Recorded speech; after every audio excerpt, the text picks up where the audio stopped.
네, 김 원장입니다. 오늘 말씀드릴 내용은 조금 특별한 돌출입 케이스입니다. 이 환자분은 입이 나오고 무턱인 증상이 있으셨는데 돌출입 수술이 아니라 발치 교정 치료 방법을 선택하셨습니다. 그런데 교정을 어느 정도 했는데도 불구하고 입이 들어가는 효과가 별로 없어서 그래서 저희 병원을 내원하게 되셨습니다. 그래서 파노라마를 보시면 위아래 모두 네 번째 치아를 발치를 했고 치아 크기를 감안하면 한 5mm 이상 공간이 줄어 있는데 그러면 이제 교정은 어느 정도 진행이 된 것이죠. 근데 입이 별로 들어간 효과가 없다고 하셨습니다. 다행히 이렇게 공간이 남아 있고 측면 안모를 보시면 입이 그렇게 들어간 느낌은 없고 무턱도 굉장히 뚜렷해 보이고 이제 골격 모드를 보시면은 뼈의 이동은 없이 치아 부분, 특히 아래 치아의 크라운 부분만 많이 뒤로 들어간 것이 보입니다. 그 얘기는 전체적으로 뒤로 수평 이동한 것이 아니라 뿌리는 그대로 있고 크라운 부분만 이렇게 뒤로 회전을 한 것이죠. 그래서 입을 억지로 오므려서 담은 듯한 그런 모양을 띠고 계셨습니다. 하지만 다행이었던 점은 공간이 아직 남아 있었기 때문에 역교정을 하는 대신에 바로 수술을 계획하였습니다. 공간이 파노라마에서 봐도 그렇게 많지 않죠. 그러니까 크라운과 크라운 사이에는 한 3mm 이내에 공간이 있고, 하지만 뿌리에는 또 비교적 충분한 공간이 있기 때문에 이럴 경우에 오히려 수술을 하는 데는 어려움이 좀 줄어들게 됩니다. 뿌리 사이가 가까우면 기구를 조작하기가 힘든데 뿌리 사이의 공간이 넓으면 그러면 이제 그 부분에서는 또 충분하게 공간을 활용할 수 있는 것이죠. 그래서 실제로 어느 정도 공간이 남아 있는지 XCR 뷰에서 보시면 수술 전에 실제 측정을 하였을 때는 오른쪽 왼쪽 2.6, 3.3으로 평균 3mm 정도 공간이 남아 있었고 아래 턱 같은 경우에 오른쪽 2.7, 왼쪽 4mm로 왼쪽이 조금 더 공간이 남아 있었습니다. 아래 턱 같은 경우는 공간이 조금 더 좁아도 수술하는 것이 조금 더 용이하기 때문에 뭐 3mm 정도 충분히 쉽게 수술을 할 수 있었고요. 그래서 수술 후를 보시면 파노라마에서 이 크라운 사이의 공간은 하나도 없이 3번과 5번 치아가 바로 맞닿을 정도로 그렇게 뒤로 이동을 하였고요. 아래 치아도 마찬가지로 거의 닿을 정도로 이동을 하였습니다. 하지만 뿌리 부분에는 아직 거리가 어느 정도 여유가 있었기 때문에 서로 닿아 있지 않은 그런 상태로 보이는데 45도에서의 모양을 보시면 수술 전에는 치아의 뿌리는 이동하지 않고 크라운만 이동했기 때문에 이런 식으로 뿌리는 굉장히 공간이 넓은 반면에 크라운만 뒤로 누워있는 그런 부자연스러운 각도를 가지고 있습니다. 오른쪽, 왼쪽 모두 크라운만 뒤로 누워있는 모양이고요. 그래서 수술을 했을 때 남아있는 공간을 최대한 뒤로 이동시키기 위해서 수술했기 때문에 크라운은 서로 맞닿아 있지만 뿌리 부분은 아직 여유가 있습니다. 하지만 자세히 보시면 뿌리 부분의 각도가 수술 전보다는 그래도 뒤로 덜 누워있는 그런 모양이죠. 이 얘기는 교정을 할 때는 크라운만 뒤로 가고 뿌리가 이동하지 못했기 때문에 저희가 수술을 할 때는 반대로 크라운이 이동하는 것보다 뿌리 쪽을 조금 더 이동을 시켜서 이 크라운과 뿌리에 이동하는 양의 균형을 맞춰준 것입니다. 그래서 수술 전과는 약간 치아 각도의 차이가 있고요. 수술 후에 XR 뷰를 보시면 아까 평균 3mm 정도 공간이 있었는데 거의 크라운과 크라운이 바로 닿아 있어서 상악 같은 경우에는 공간이 거의 보이지 않고요. 하악 같은 경우에는 한 1.6, 1.7mm 정도로 공간이 조금 남아 있었습니다.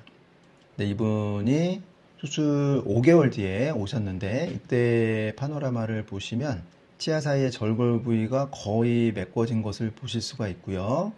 XR 뷰에서도 치아 사이의 공간이 더 가까워지고 메워진 것을 보실 수 있습니다.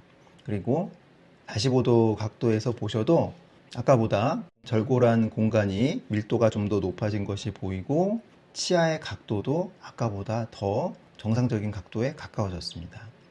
네, 이분이 1년 조금 더 지나서 경과를 오셨습니다. 그래서 파노라마 뷰를 보시면 위에 밑에 치아 사이의 공간이 거의 남지 않고 다 가지런하게 잘 정리가 되어 있고요. 치아의 각도를 보시면 맨 처음과 비교를 해보면 아까는 다리가 이렇게 뭐라 그럴까요? 쩍벌다리처럼 이 다리가 확 벌어져 있었는데 지금은 점점점 수술 직후, 그 다음에 교정 시작하고 나서 얼마 안 됐을 때 교정이 거의 마무리되었을 때를 보시면 크라운만 가까워진 것이 아니라 뿌리 부분도 이렇게 가지런하게 정리가 잘 된 것을 볼 수 있습니다. 엑시알 뷰에서의 갭도 보시면 위에 턱에 치아 사이의 공간, 억지로 찾으면은 한 0.9mm 정도 볼 수 있는데 이것은 거의 틈이 없다고 보시면 되고, 네, 아래턱 같은 경우도 1mm, 2mm로 거의 다 닫혀 있는 것을 보실 수 있고요. 그러면 이런 치아 사이의 공간과 치열 말고 실제 얼굴은 어떠냐? 사실 얼굴 때문에 수술을 한 거잖아요, 그죠? 그래서 수술 전 측면에서 보시면 상악이 많이 나오고 턱이 많이 뒤로 들어간 그런 모양이셨는데 수술 직후만 해도 많이 좋아지셨죠? 턱 끝에 선이 살아나고 입술을 억지로 다물인 듯한 그런 모양에서 벗어나 있습니다. 하지만 이때는 아직은 턱 끝에 붓기가 있는 상태이고요. 5개월 정도 지났을 때 오셨을 때 사진과 그리고 1년 조금 넘었을 때 오셨을 때 사진을 보시면 처음 오셨을 때의 이 턱이 뒤로 빠지면서 입만 오므려서 담은 그런 어색한 모습에서 훨씬 자연스럽고 정리된 듯한 모양의 안모를 띠고 계십니다. 네, 그래서 오늘 말씀드리고 싶은 내용은 돌출입 교정이나 돌출입 수술, 물론 둘 다 가능한 경우도 있습니다. 근데 만약에 이제 무턱이나 이런 것이 동반이 돼서 좀 더 적극적인 변화가 필요할 때는 수술적인 치료도 우선적으로 생각을 해봐야 될 수 있고요. 그리고 수술 후에 수술 후 교정을 하던 아니면 수술을 하지 않고 교정만 하는 경우에도 정말 교정을 잘 해야 됩니다.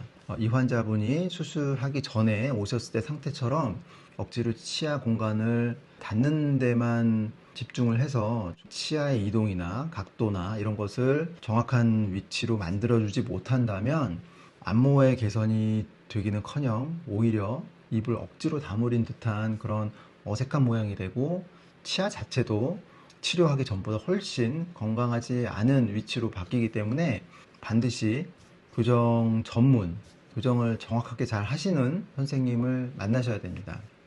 그래서 수술도 잘 해야 되고 교정도 잘 해야 되는 것이죠. 물론 이제 저는 교정 전문은 아니기 때문에 제가 교정을 해드릴 수는 없지만 그래도 수술을 하러 오시는 분들한테는 최고의 교정 선생님을 소개를 해드리고 있고요. 그래서 가능하면 저희와 같이 오랫동안 한 치과 선생님한테 교정 받는 것을 가장 우선적으로 추천해 드리는 이유입니다.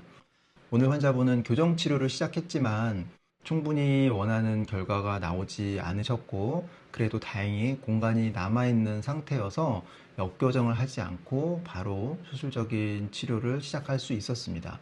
수술 후에 교정을 하는 과정에서 비정상적으로 틀어졌던 치아의 각도나 위치를 정확한 제 위치로 옮겨주면서 교정이 마무리되어서 수술 결과를 더 완성시킬 수 있었기 때문에 소개를 시켜드립니다. 다음에도 유익한 내용으로 찾아뵙도록 하겠습니다. 감사합니다.